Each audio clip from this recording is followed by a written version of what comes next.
we have a lot to go through. This, like as I was saying, when we do business planning as a team, normally it takes us about a minimum 3 hours, sometimes 4 hours to get through it. And even then, we are not able to complete our thoughts. Sometimes when you have a big task to undertake, you kind of have to chunk it. And you come in, you do something, and then you have to come back to it later because maybe you have to clarify some thoughts, or your mind gets tired, or whatever it is. So this is going to seem a little overwhelming, especially for people that have not done business planning before. We've changed the format somewhat from the way that I've done it in the past. It's mostly the same, but we've added some additional areas into business planning just to help you really think it out. But this is where you're going to set your goals for the coming year, right? You're going to set your number goals based on, the number of transactions you want to do, volume, units, but you're also going to set your marketing goals because, not only do you have to have a plan for how many homes you want to sell or what your average sales price is going to be, or,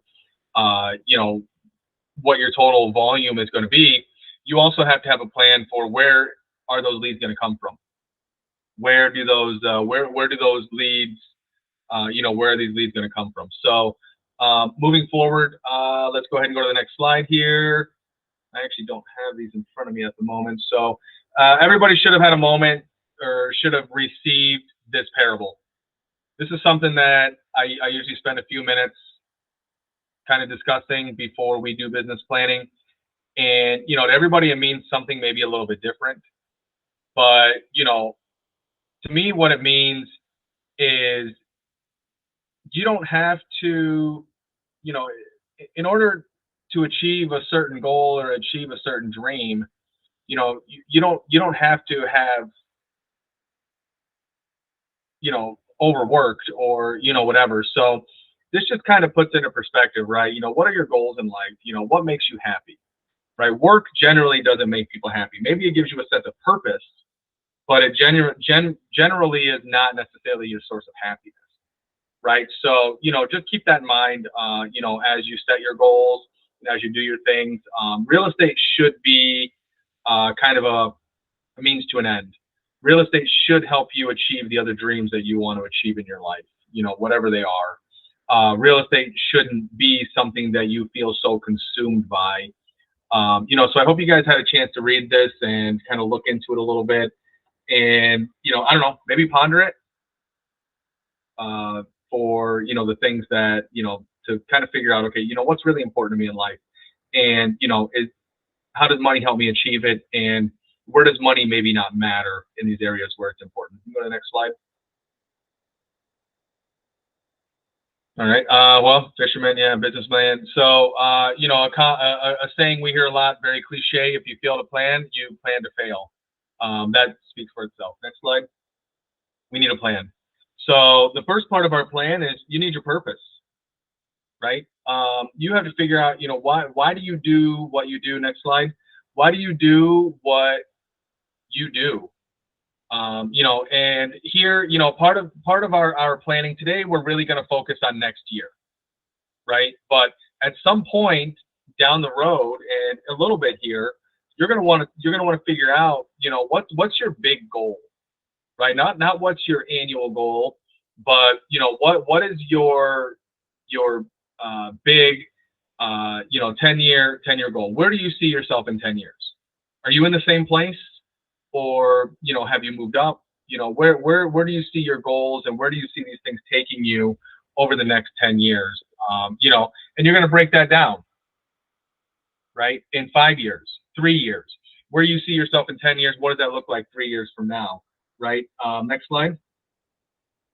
So these things, they're going to help you figure out your purpose.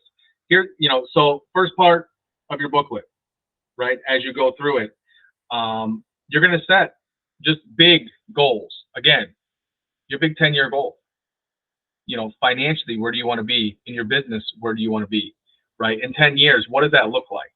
Right? What's your number one goal for the 10 years, right? That 10-year goal, what does that look like 3 years from now? Right? you need to break these down, right? These are just the measurables: transactions volume, GCI, new customer revenue, right? But just thinking about that, this can be any number. Maybe you're bringing in, gross commission income, you're making $1 million in 10 years, right? But you have to have a goal. You have to know your destination before you can create your route, right? Next slide. So, mission and values. This is going to be the next part where you're going to fill this out, right? We went through the accountability of things.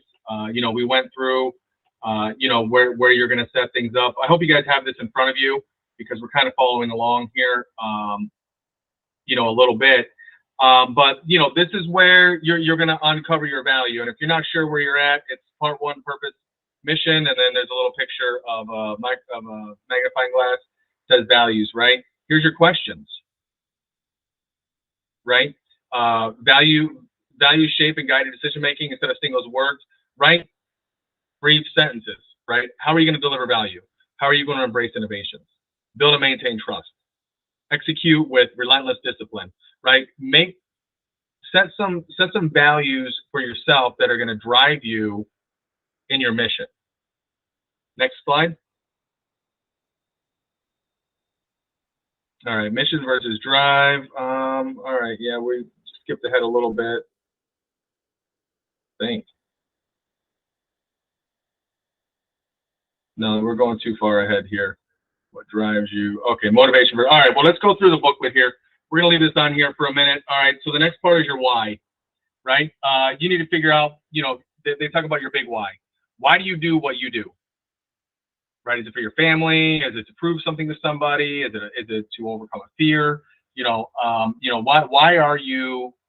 Why do you wake up in the morning? And what is this why and how does that drive you? Right? I don't like the word motivation. I think the previous slide said motivation versus drive. Motivation will get you through a week, right? Maybe a couple of weeks, right? But if you're not really driven, if you're just motivated, you may not have enough of a reason to actually push through when times get hard, right? Drive will get you through when times are hard. So your drive is your why. Why are you doing this? Why do you get out of bed every morning and do these things? Your accountability. Do you want to be held accountable? I have a friend of mine that went on a diet and he asked me to hold him accountable, and I tried holding him accountable and he got mad at me. Right? So, do you really want to be held accountable? The people that are here, do you want to be held accountable? This is actually a pretty small group of people on this training right now, and I'm going to assume that the people that didn't show up, maybe they don't want to be held accountable, right? The people that don't show up for the coaching calls, maybe they don't want to be held accountable. By the way, we're going to be going over this again in the coaching calls, answer a lot more questions. And then your commitments, right? Are you interested or committed? What's the difference, right? Interested is kind of a hemming and hawing. Yeah, that seems, interesting. Or committed. Is it at any cost, right? Like, am I going to make this happen? And what is it? Right? What are these things that you're willing to commit yourself to? Right? This is next year, new year. I'm sure you guys can feel this year winding down. These are going to be really important things for you to figure out mentally, and everybody's answers are different. If we can help you with any of these, let us know. But these are really your answers. These are intimate questions that you're going to answer for yourself. These are not things that we can answer for you. I can't tell you your why. I can't tell you your commitments. I can't tell you what you're willing to be held accountable for. Next slide. So who are you? Who am I as a realtor? What's your value proposition? What do you have to offer? Right? When somebody says, hey, Lisa, what makes you better than the other realtor? Right? She should have an answer to kind of just zip that off. Right? These are things that are going to help you on your appointments. Who are you as a realtor? What is your value proposition? What are these things that you want to consider as you're on appointments, right? Where do you draw the line? What are your boundaries? Do you have boundaries, right? Do you want any of these boundaries? Are you willing to work evenings and weekends? Do you have any personal strengths? What do you specialize in? Do you have a niche? Do you want a niche? Or are you just going to work with everybody anywhere all the time? You know, again, these are questions that only you can answer for yourself. I can't answer these. You know, these are going to define who you are as a real estate agent, as a realtor, as the salesperson. What kind of boundaries, what kind of criteria are you going to set for yourself? Next slide. Goals. All right, so we're going to get into the numbers of things. Personally, this is the hardest part. And what makes this part especially difficult is for people that don't have any volume last year, or who have very little volume last year, because your next year's goals are a lot easier to set when you have previous volume. Next slide. You know, some of the things that you'll see is, you know, oh yeah, so SMART goals. This is just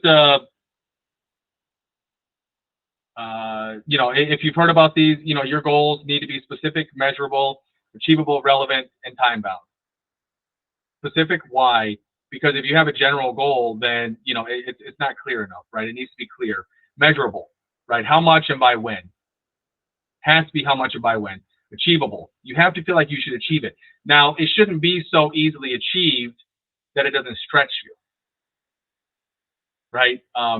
In my opinion, most goals shouldn't really be met. If you're meeting your goals every year, you're not setting your goals high enough, because you probably could have done better, right? Relevant. Well, we're talking about real estate. We're talking about business, right? So if you want to make a separate business plan or a separate plan for your family, for your faith, for your, you know, religion or whatever, fine. But, you know, these things your goals have to be relevant to what we're talking about right now, and time bound. Again, measurable, right? What and by when, right? How and by when. Next slide. So planning ahead. So this is called the Eisenhower matrix. And maybe you figure out when and, you know, what you're going to use in your, you know, when you're going to do your business plan. You know, where does your business plan fall into here? So it's broken up. If you see along the side, it's not important and important. And on the top is urgent and not urgent. So you need to break up these different parts of your life into each of these areas, right? And wherever it falls in that area, it's going to tell you how to deal with it. Urgent, if it's something that's urgent and important, you should do it right now, right? The inspection time frame is coming up. The inspection contingency, is coming up. It's about to end. And we don't have the inspections done. Well, you probably need to get an extension on that inspection, right? That's urgent. You better do that right now. Urgent and important, right? Not urgent, but important. So to me, these are the big things. These are the things that will actually move the ball forward in your life. The urgent and important, they're big. They're, you know, they're the things that usually have a very short time frame on them. Things that you need to get done right now. And it's important that it needs to get done right now. The garbage man's down the street and your garbage can's full and he doesn't come back until next week. Well, you better stop what you're doing and you need to get your garbage can to the curb so that he can take your garbage, right? That's urgent and important. But that didn't move you forward in life. That didn't really make a change in your life. That didn't impact you. Maybe a little bit of quality of life, maybe a little bit of ease in your life. But for the most part, it didn't move the ball forward for you. But the important but not urgent are the things that move the ball forward for you. Business planning is important, but it's not urgent. You're not going to know the difference if you didn't do your business plan, because you don't know what you don't know. Going to the gym, is that ever really urgent? Going on a diet, is that ever really urgent? Calling your mom, is that ever really urgent? Right? But it's always important. So these are the things that are going to move the ball forward in your life. And so you need to make sure that you're scheduling time to do it. If you don't get through this business plan today, you need to make sure that you schedule the time to come back, revisit this. Spend an hour a week until you get it done. It should be done by the end of this year so that by next year, once a week, maybe Mondays, you'll review it. It sounds stupid. You're probably not going to do it. Most people don't. But the ones that do will remember what goals they set for themselves and they'll know if they're on track or not. Right? The people that just come here and they go through they go through the exercise, they never pick it up again, they may not notice the difference. Right? So urgent but not important. These are things you can delegate. Mowing your lawn. My lawn is overgrown. Just have somebody mow it. You don't need to stop what you're doing to go mow your lawn. Right? These things you should delegate. Maybe the trash example would belong more here. Right? Have your kids do it. Right? Call your kid and tell them to go take the trash real quick. And if it's not urgent and it's not important, then delete it. Right? If it's not urgent and it's not important, then why are you doing it? Why is it even on your list? Right? We use this in our office pretty much every day. This is how we decide, when you need to decide how your day is going to be run, this is what we use, and this is how we do it. This is exactly, I've been using this for years. It came out of 7 Habits of Highly Effective People by Stephen Covey. This will help you in your decision making. When you need to make a decision, drop it into these boxes, decide where it goes, and this will be your guide. Next slide. All right, so here's where we're going to compare last year to this year. I'm sorry, this year to next year, 2023. You're going to figure out where did your buyers come from in 2023? Right? How many company leads did you receive? How many online leads? Geographic leads, open houses, referrals, past clients, so on and so forth, right? Others, right? Do you have another lead source? You need to really do a deep dive into where did your business this year come from. I can tell you most of my business comes from referrals and past clients. As you mature into your real estate career, that should be the same for you. You should be receiving most of your business from referrals and past clients. Why? Because if they've worked with you in the past, they should want to work with you in the future. If you did a good job, then they should be recommending them to their friends, family, coworkers, and anybody else that they meet that could use your services. So figure out the business that you did last year, where did it come from, right? So you're going to take the total of units below, and then you're going to figure out what percentage of your business did that come from, right? And then you're going to figure out below or next to it, 2024, what are those numbers going to be going into 2024? And you can do it in different ways, right? You just double your numbers. You want to work twice as hard, you're going to get twice as much business. You want to make twice as much money, double your numbers. You could use it as a percentage. You say, okay, I want to do 20% more this year than I did last year, right? You have to figure out, these are your goals. Again, I can't set your goals for you. You have to figure out your numbers. Where are your buyers and sellers going to come from next year? Next slide. Once you've done that, you're going to break your numbers down even more, right? So your sellers, what was your total sales volume that you sold in 23? Is it $1 million, $2 million, $5 million, 800,000, 200,000, whatever that is? What was your total gross commission income? GCI. That's before anything comes out. $300,000 sale, you got a 3% commission. GCI was $9,000. Right? 3% of 300,000 is $9,000. Average volume. You did 2 sales. Each of them were 500,000. Total million. So 1 million divided by 2, 500,000. Right? That's your average volume. Average GCI. Right? You made $30,000 gross commission income. You did 3 deals. 30,000 divided by 3 is 10,000. Average commission. This is after your splits. This is after, whatever it is, right? Buyers and sellers. See, where'd your money come from? That's what this is going to tell you. Where did your money come from? Are you more of a buyer's agent or a seller's agent? Are you right, or are you right in the middle? You might be right in the middle. I don't know. All right. So now that you have your 23 numbers figured out, now you're going to, again, multiply or whatever you need to do, figure out your formula for figuring out 2024. Next slide.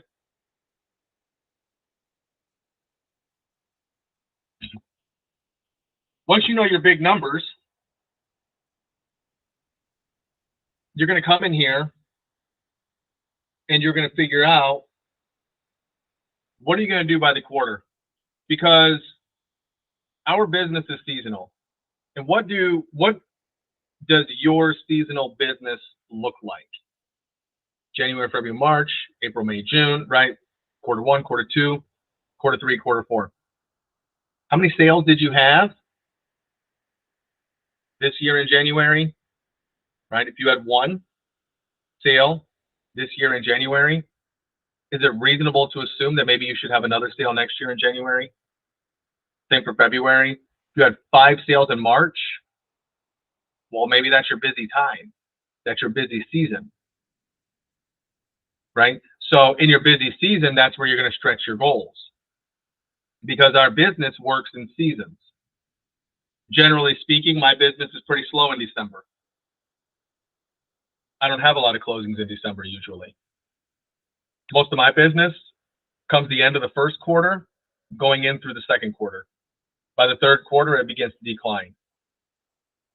So my numbers will reflect that. My numbers are going to reflect that, April, May, June might be my best months. I'm going to put most of my volume, most of my units, most of my commission in those boxes, right? So how many sales did you have? And how many sales will you get in January, February, March, April, right? Go through, and then in each of the boxes over there to the quarter, just add it up, right? What's your numbers in January, February, March? Add them up, put them into the quarter. Simple enough, right? Again, it should correspond to the previous slides where you set your number for units, right? If you said 12 units, you probably aren't going to get 1 unit every month. You need to figure out what's your seasonality.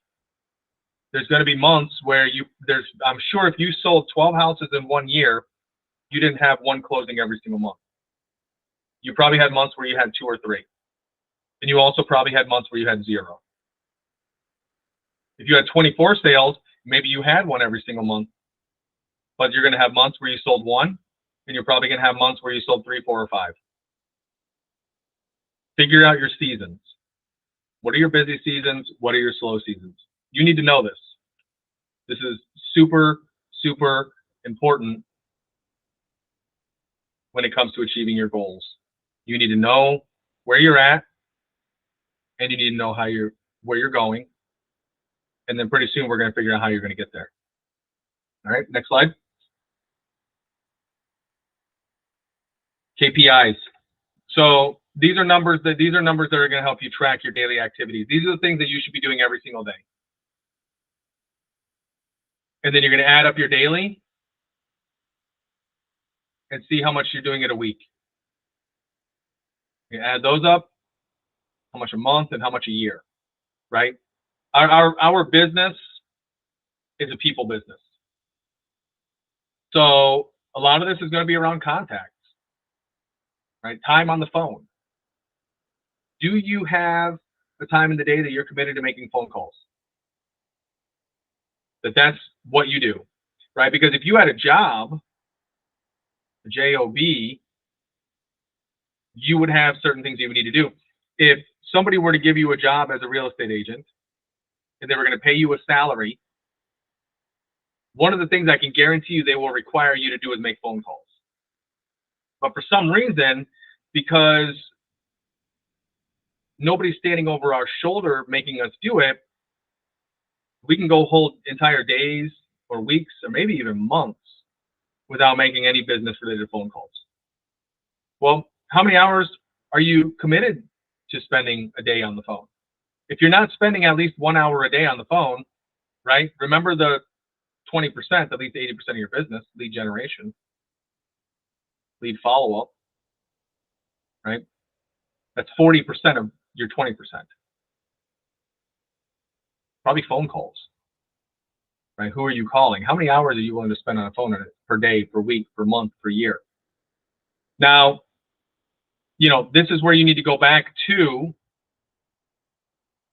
are you willing to work nights and weekends? If you're not calling on the weekends, you say, I'm going to call 1 hour a day.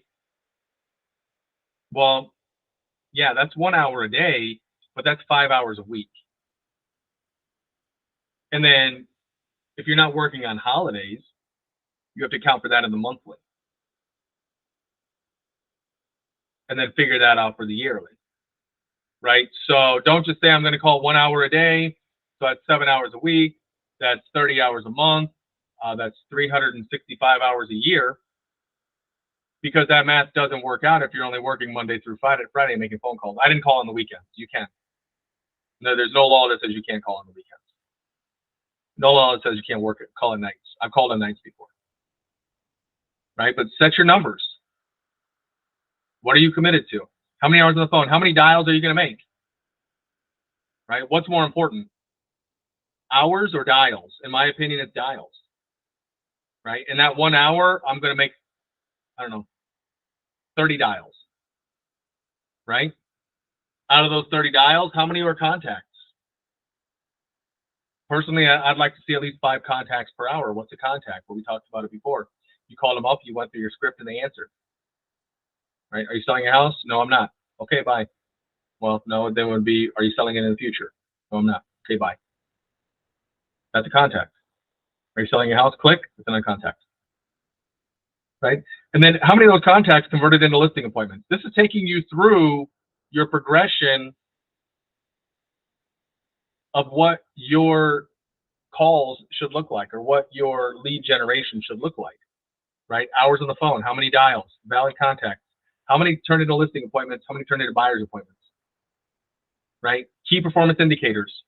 These tell you how good or bad you are. Because if you made 1 million phone calls and you didn't set 1 appointment, you're doing something wrong, right? How many buyers, how many listing agreements, how many listing appointments did you go on? A listing appointment's great, but unless you get them to sign the contract to list with you, you're not, you're still steps away from earning a commission. We love having listings, so sign and get the listing agreement, right? How many contracts were written? How many closings did you have? Right? Your KPIs. You need to be tracking these numbers. Now you're going to break it down as a percentage of your day, percentage of your week, percentage of your month, percentage of your year. Right? 1 hour a day, right? I don't know, what's 1 hour a day as a percentage of your day? I don't even know what that is, to be honest with you. But you guys will figure that out. Do some math. Can't figure it out, call Irene. She's really, really good at math. She'll tell you. Just ask her. All right, next slide. So after you've set all these numbers, right? We have all of our numbers figured out. We know units, volume, transactions. We know all of these. We know when we're going to sell them, how much we're going to sell in each of these seasons. Now it's time to figure out your strategies, right? You know your numbers. You know what they were, right? Now it's time to figure out where they're going to come from. Next slide. And in what season, right? So,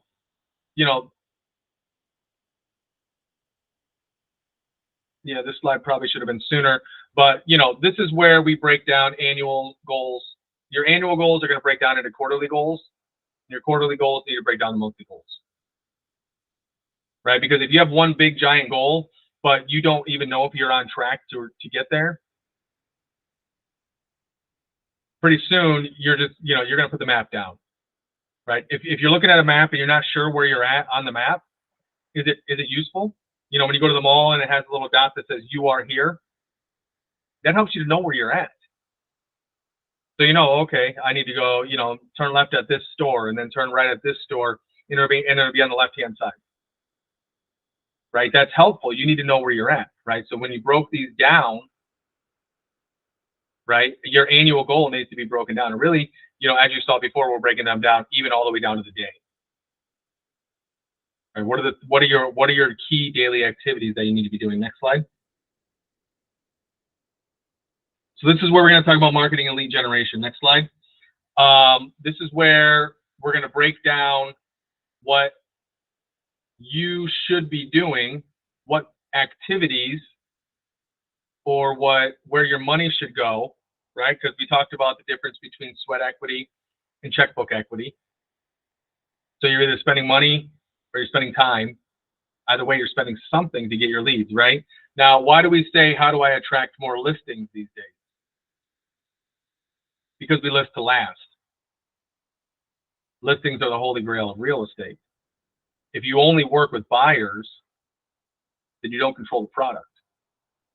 If you don't control the product, then you're being controlled by the person that does control the product, right? You want the product. The buyer is looking for the product. What's our product? Real estate, homes. We sell homes. Lifestyle, right? What do you sell? Do you sell a way of living? But how do you attract more listings, right? Next slide. So this is where we need to figure out, right? Now, we're going to talk about a lot of different strategies, and any one of these strategies will work. But on an annual basis, you should not be implementing more than 3 to 5 primary listing attraction strategies per year. What does that mean? If there's 35 different strategies that that you can do to attract a listing, you need to break that down and just choose 3 to 5. My opinion, choose 3. And really choose one. Do it for 3 or 4 months, probably 6 months. Commit for a year, right? You're going to take one strategy and you're going to implement it, and you're not going to do anything else. That's it. You're not going to do anything else. You're going to focus on that one strategy. Because like Tony Robbins says, what you focus on expands. If you try to implement 3, 4, 5 new things at a time, you're probably going to fail at all of them. You're going to burn out. Do one. What's the number one thing that you're going to do? Focus on that, and until you get a routine, a system with it, you're not going to go on to the second one. Maybe you set 5. You say, I'm going to get next year, I'm going to implement all 5 of these strategies. Farming, social media, I'm going to call expireds, I'm going to call for sale by owners, and I'm going to have a client appreciation event. Maybe you only got 3 of those done by the end of the year. That's okay. As long as you started it, and as long as by the end of the year, you're either, you've done it, right? I don't want to say you're still doing it because of it, it may fail. You need to figure out, if I'm going to farm, how long am I going to let this go and to figure out if this is a good idea or not. If you start farming a neighborhood and you expect to get a listing in 2 months, you're wasting your money because you're not going to get it. Average time for a farm, for a geographic farm, for a neighborhood that you're farming to start producing results for you, depending on how aggressive you are, is 1.5 years. You might get a result after 9 months, but that would be you farming in a more aggressive way. Right? There's a lot of ways to farm. Our next training 2 weeks from now is going to be on geographic farming and how to set up a geographic farm. But you need to figure out, okay, I'm going to do this, and for how long? And I expect to have this result by here, or I'm going to end it. And it should be at least 6 months. Next slide.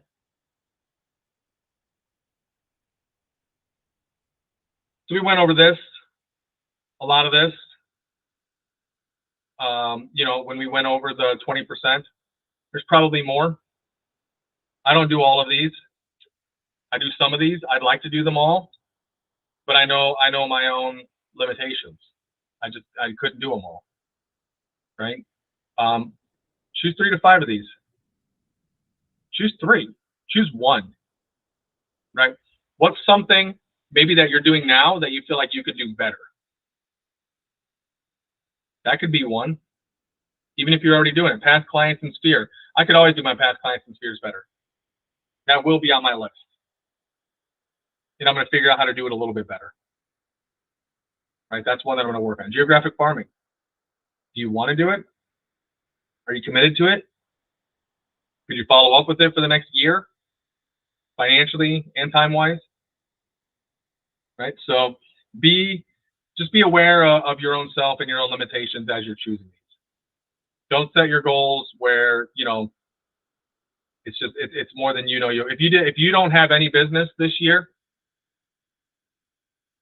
you need to be doing at least one of these, and you need to at least commit for the entirety of next year on it, whatever it is, right? And pretty much all of these are going to require some type of phone call, right? Direct mail, well, that's probably part of geographic farming, right? But if you had their phone number, shouldn't you call them as well? Agent-to-agent referrals, you got to call them. Circle dialing, that's calling, right? Networking groups, well, you probably have to call the people that you met, right? So these are all things. How many hours a day are you going to spend on the phone? This all needs to come together for you. All of this needs to come together. If you don't have a plan, then you plan to fail. Next slide. Right, so define your marketing strategy. So we made a mistake here, and it's probably on your page, but we filled in past clients, who, sphere of influence, who, visible and expired. That's not for us to fill out for you. Cross that out. Fill in your own. Go back one slide. Find these. If you see, all right, you go forward. Which of these are you going to put here? By when are you going to implement it? They shouldn't all be 1/1/24. Right? Space them out at least a quarter. Right? So every 3 months, that would give you 4. Right? But maybe you only want to do 3. So just fill in 3. You don't have to fill out all 6 of these. Just fill in 3. These 3 right here. What 3 are you going to focus on for next year? What are going to be your 3? And by when are you going to start implementing it? And how are you going to implement it? Right? What's your strategy? If you need more pages, just add more pages. You need to write on the side in the border, right? Because if you say geographic farming, well, what are you going to do geographic farming? You're probably going to mail. You probably should call. I'm going to look at some open houses in there. You can do some door knocking. You can do flyers. You're going to create a landing page. You're going to create a Facebook page for the neighborhood. I mean, one thing could be multifaceted, but it's all going to come together. So figure out what you're going to do, by when, and how are you going to do it. Make your plan individually for that. Next slide. All right, so you got to have a budget. How much money can you spend 2024? How much money did you spend in 2023? It's probably more than you should have. How much can you spend in 2024? What's your budget? Right, and then give those dollars a home. You have $1,200 to spend in 2024. Maybe you're going to spend $100 a month on what? You have $2,400 a month. Maybe it's $200 a month, or $2,400 a year. Maybe $200 a month. Where's that money going? You got to give that money a home. Maybe because you wrote out your plan. If you have a $2,000 budget, it's not going to be spent evenly from month 1 to month 12, right? Because you're going to start marketing your marketing strategy number 1 in January, and you're starting marketing strategy number 2 in May, and marketing strategy number 3 in November. So November will probably be your biggest spending month, because you're going to have January, May, and November marketing strategies, right? So you're going to take these things, figure out your marketing strategies, and how do each of these things fit into your marketing strategy. How much are you going to spend? And by the end, you're going to have the, your dollar amount should equal your marketing spend for the year. And you're going to see what percentage of your budget that's going to go to. Now, it's by doing this year, if you didn't do it last year, you have nothing to compare it to. But when you do it next year, you can compare what you thought your numbers were going to be to what the actual numbers are going to be. And next year's and the year after, 2025's numbers will be that much more accurate. Right? It's your first year doing this, never done it before. It's really, really difficult. Next slide. Strategic planning. So again, we're breaking everything down again. What are your actionable items? So your how, right? Your how, that's your action item, right? So yearly for farming. Mailers. When are you going to start it? Channel means what are you going to use for those mailers? Are you using a company to create them and mail them for you automatically? Are you going to create your own mailers, your own postcards, print them, mail them yourself? Right? But you need to know that. You need to have a plan for where you're going to get those mailers from and how that's going to work. Next slide. Oh, keep going. Yeah, so this is kind of the same thing. All right. Paid social media. Here again, here's things that you can do. This kind of goes back to our 20%. If you're following along, this is marketing budget. Marketing budget. It's going to say paid media, ads, social media. It should kind of match it, right? Mailers, events, things like that. So, so you're looking at these things here. When you're doing this, is there anything that makes these things easier? For example, what tools, if any, do you use to distribute your content? I think it talks about Hootsuite is one that's on there. We use Social Pilot. That integrates all of our social media into one. We make a posting. We check the boxes that we want it to send to. We schedule it, and then it automatically posts on that date. Sometimes we'll get we'll get 6, 7, 8 months in advance of postings. That doesn't mean that somewhere in between we're not posting something else, but it's just something that kind of puts some of our stuff on autopilot. What can you do, especially in social media, to put your life on autopilot? Strategy takes time. You definitely have to work out your strategy. Your actionable items are going to take time. All right, can you go back to the other one? All right, we can go to the next slide. All right, this is just questions for you to think about, right? For mailers, right? What application software do you use? Do you have Canva? You can use, I don't know, whatever else, right? Who's going to mail them? Are you? EDDM, Every Door Direct Mail, right? Lead sources. Who are you targeting? You need a target, otherwise you're just shooting in the dark, right? For events, emails, newsletters.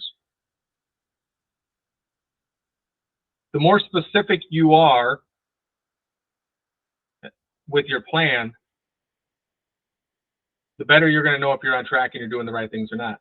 Now you see also why you should be reviewing this once a week. Once a week, just flip through it, right? You can update it if you want. See where you're at. By the end of the first quarter, how close were your numbers? How far off were your numbers? What do you need to do in the second quarter to make up where you lacked in the first quarter? Maybe you're ahead after the first quarter. Well, that tells you maybe your goals were a little bit low for the first quarter, right? Next slide. All right, more lead generation activities, more things that you could be doing. Dials, these are companies you can use. Open houses, companies you can use, right? Lead sources, come up with your own. SMS, text messages, who you're going to text. It's expensive if you use another source. We found that out the hard way. Next slide. All right, so operations. Media. Let's go through. All right, where's it?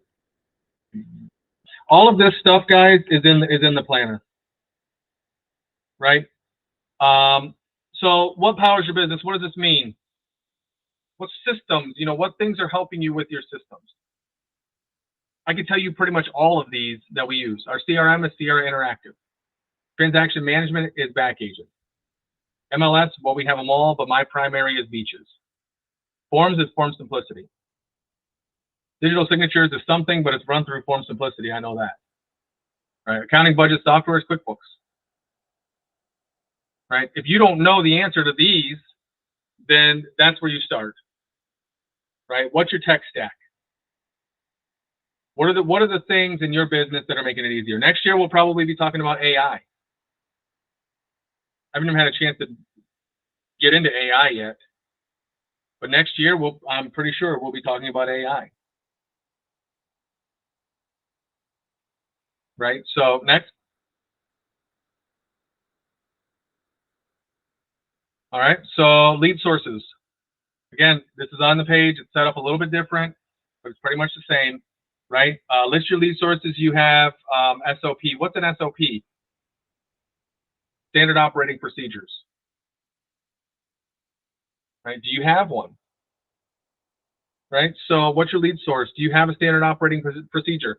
So let's say, for example, you're going to do Facebook ads. And let's say that Facebook ad is part of a farming campaign. Okay, well, that Facebook ad comes in. It's going to come in through Sierra because that's the CRM that we use. You could use it if you want.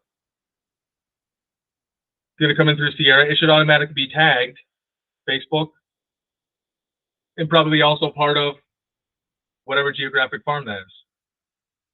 Well, in Sierra, that should also automatically turn on some lead follow-up campaign, right? Does it involve calling? Does it involve texting? Does it involve emailing? Does it involve dropping something off at their house? Does it involve mailing? Does it involve a postcard? How many of these things can you automate? Right? Your standard operating procedures. These are your systems. These are the things that make it so that you don't have to think about things. Right? So these are the things that you're going to implement. When the lead comes in, you're not going to drop the ball. Our SOPs constantly change because we're always figuring out what works and what doesn't work. If it's working, we'll keep doing it. Maybe we'll change it a little bit to see if we can make it better. Maybe it gets worse and we go back to what we were doing. Right? But you need to have systems for everything. Standard operating procedures. Next slide. So financials. All right. So we're coming to an end here. Maybe we will make this in 1 hour. Financials. All right. Next slide. So, okay. Create higher revenue. Gross income is not your income. Right? Net income is your actual income. So that's your revenue, right? You have gross revenue and net revenue. So how do you do it? Increase PPP. I think that should be PPL. Increase price per lead. Or price per click, I believe is what that would be. Right? Grow your sales team. Leverage yourself. Right? So, yeah, increase. I think we would need to decrease price per click. Decrease price per lead. Yeah, by increasing our costs, we're kind of moving in the wrong direction. We want to decrease our costs or increase our conversion rate, right? Grow your sales team, leverage yourself. In the beginning, that might lose you money, but if you can leverage yourself with the right person, it should gain you money. Get your operating costs under control. Take a review. Like I say, we use QuickBooks. Are you looking at, whatever your accounting platform is. Are you looking at that regularly? Do you know where your money's going? Do you know where your money's coming from? Right? And one of the easiest ones in here, in my opinion, is raise your average sales price. Again, we're going to talk about geographic farming, but it's the difference between farming a middle class neighborhood and farming a luxury neighborhood. Right? Raise your average sales price. Make more money per closing. Right? Every lead is now worth that much more. Next slide. Right? Not what you make, it's what you keep. Doesn't matter if you made $1 million if it cost you $990,000 to make it. Right? Because you still netted 10,000. All you kept was 10,000. Next slide. Gross versus net. Right? So here's where you're going to figure out your numbers. Fill these out. It's on here, part 6. We're not accountants. I hate accounting. Anybody that knows me will tell you. I have a little bit of understanding of accounting, but not enough, right? But your financial plan, right? Fill it out. Are you setting aside for taxes? Right, fill it out. Do the addition and subtraction here. This might be eye-opening for you. Next slide. Figure out where your money's going. Right. Next slide. Still part of the same thing. All right. This is an important one here. Every commission check. You should be setting aside for your taxes. You should be saving money. You should be funding your business. What percentage? Right. I would say you should probably set aside 25% of every commission into a tax account. You should pay your taxes quarterly, so you don't end up with a big bill at the end of the year. It should be in a high yield savings account, so that the money's actually doing something. Right? How much of that goes back into your business to operate it? And how much of that goes into your personal account and your savings account, your personal savings account? Do you have an emergency fund? Well, why not if you don't? Because when you don't have an emergency fund, everything's an emergency. When you have an emergency fund, all of a sudden, that flat tire is not so much of an emergency because you have the money to deal with it, and it's a lot less stressful. Right? So make sure you give your dollars a home, and they know how to get home for every closing. It's really important. We could do a whole training just on this, but we don't need a whole training. Just fill in your numbers. Just fill in your numbers. What are they? Next slide. Personal expenses, right? You know those. We can't fill those out for you. We don't know what they are. How much is your mortgage? How much is your light bill? I don't know. Next slide. Business. These are your numbers again. Fill them out. Account for every dollar that you plan to make. Right? And you're going to have dollar amounts. And if you're off on your dollar amount, that's okay, because that's also why you figured out the percentage. If your dollar amount doesn't match what you projected, take your number and just figure out how it fits into that percentage. Right? Where does it fit into the percentage? Next slide. Right? Liquidity. Right? How much cash do you have? Should be your emergency fund, maybe. Some type of savings account, maybe. If you have 3 mortgages, you might be doing good or doing bad. I don't know. Next slide. All right, SWOT analysis. All right, so this is it. This is where you're going to do a personal analysis of yourself. Right? What are your strengths? What are your weaknesses? What are your opportunities, and where are your threats? Your strengths may be what? You're good with people. You're a strong negotiator. Your weaknesses, you tend to talk too much because you're good with people. You say too much. That would probably not make you a good negotiator. Your opportunities, because you're a good people person, you can connect with people well. Maybe you can grow your team. And your threats might be in the area that you decide to farm, there's another dominant agent, in which case you might decide to farm a different area, right? Run this through each of your goals.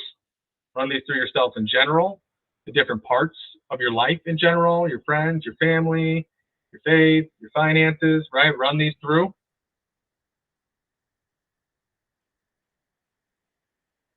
And see where your strengths and weaknesses are. Right? That's about the end of our business planning here.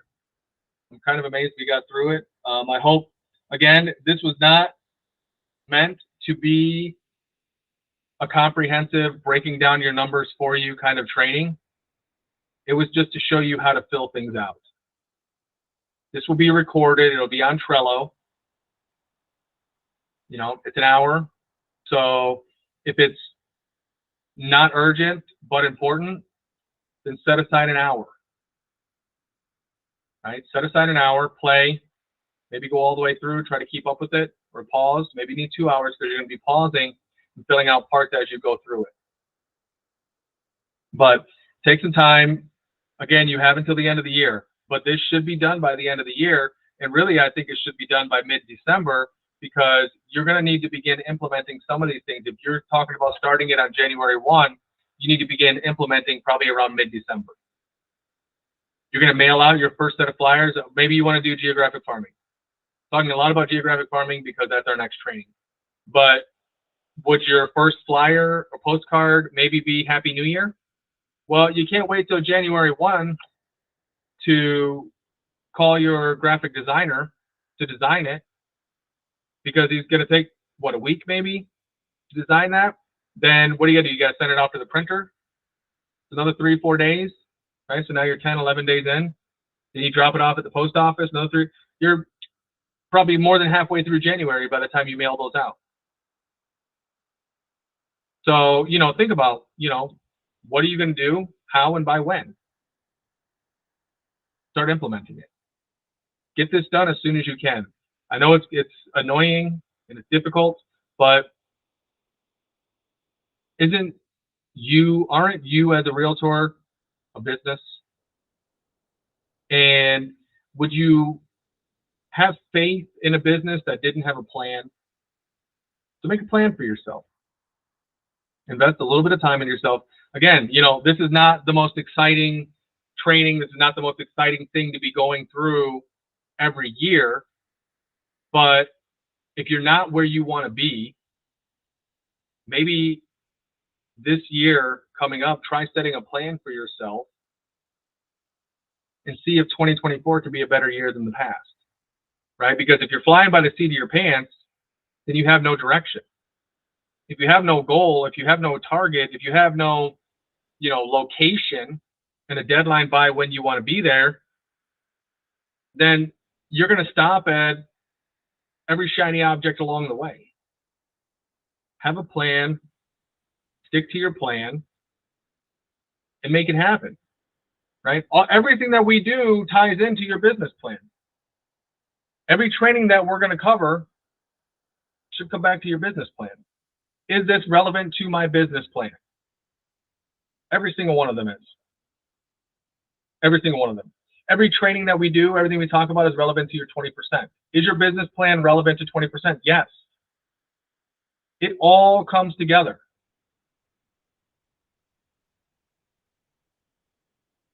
Do your business plan. Take it serious, print it out, black and white, because there's a lot of color on here. You can go through a lot of ink if you print this. You know, black and white. Get a black pen because you're going to be going over some shading. You go black and white. Fill them out. Start it. It's overwhelming. How do you eat an elephant? One bite at a time. Right? Start it. Go through every page. Fill out what you can. Set it down. Come back later. Right? It's not urgent, but it is important. Schedule it. Every week. I'm going to review my business plan. As I'm reviewing it, I'm going to continue working on it and improving it. and make it a little better. We'll be sending this to you, as Irene just put in the messages here. We will be sending it to all of you. Anybody that had production that's on this call with us, we'll send you your numbers since you've been with us. We have those. We can tell you what they are. Then you're going to look at those and you're going to figure out where they come from. There's your start.